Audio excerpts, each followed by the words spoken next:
কলা দিয়ে বানিয়ে নিন এরকম মজাদার একটা নাস্তা ঝটপট। আর এটা কিন্তু খুবই তুলতুলে, দেখতেই পাচ্ছেন। হ্যালো এভরিওয়ান, আসসালামু আলাইকুম। ভিডিওটা অবশ্যই আপনারা প্রথম থেকে শেষ পর্যন্ত দেখবেন, আশা করি ভালো লাগবে। প্রথমে আমি কলাটাকে সুন্দর করে খোসা ছিলে নিচ্ছি।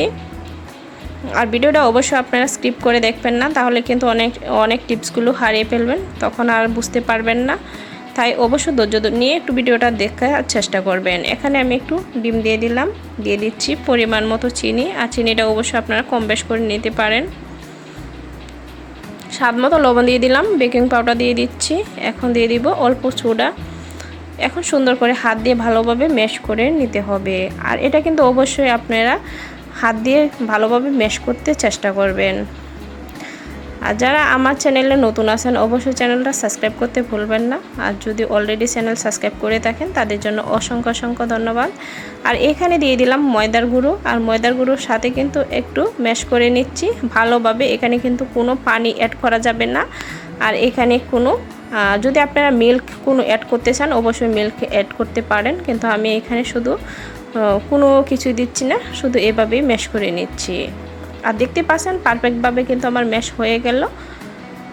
এখন আমি আস্তে আস্তে করে কিন্তু তেলে ভেজে নিব। কড়াই কিছু তেল ঢেলে নেওয়ার পরে এখন আস্তে আস্তে করে সুন্দর করে এভাবে দিয়ে দিব। আর দেখতে পাচ্ছেন আমার দিতে কিন্তু ফুলনীয় হয়ে যাচ্ছে, আর ফুলে কিন্তু ডবল হয়ে যাচ্ছে। এই নাস্তাটা কিন্তু অলওয়েজ বাসার সবাই পছন্দ করে, আপনি ট্রাই করে দেখেন, ইনশাল্লাহ বাসার সবাই পছন্দ করবে। আর এই রকম নাস্তা পেতে কিন্তু সব সময় খেতে বা সব সময় ভালো লাগে।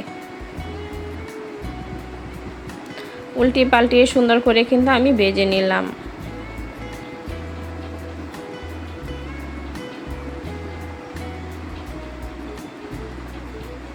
দেখতে পাচ্ছেন আমি সুন্দর করে কিন্তু ভেজে নেওয়ার পরে এখন উঠিয়ে নিচ্ছি। এখন আবার সুন্দর করে দিয়ে দিচ্ছি অল্প অল্প করে। আপনারা যে কোনো সিস্টেম করে আপনারা দিতে পারেন।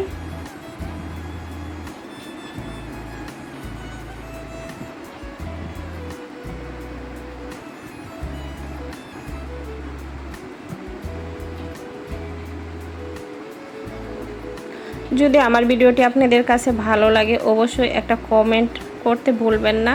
আর অবশ্যই আপনারা লাইক দিয়ে দিবেন। আরও দুজন মানুষকে দেখানোর জন্য অবশ্যই চ্যানেলটা শেয়ার করে দিবেন।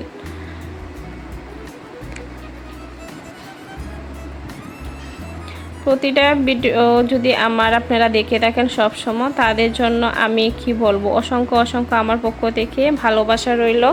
আর দেখতেই পারছেন আমার পিঠাগুলো কিন্তু খুবই সুন্দর হয়েছে। এখন আপনাদেরকে আমি একটু পরিবেশন করে দেখাচ্ছি ভেতরটা কীরকম হলো। আর দেখতেই পারছেন এত সফট আর এত তুলতুলে হয়েছিল, মানে কি বলবো, বাসায় যখন আপনারা একবার হলো ট্রাই করে খাবেন তখন নিজেই বুঝতে পারবেন যে কতটুকু পারফেক্ট হয়েছিল। সবাই আমার জন্য বেশি করে দোয়া করবেন, আর যেন আপনাদের ভালো ভিডিও উপহার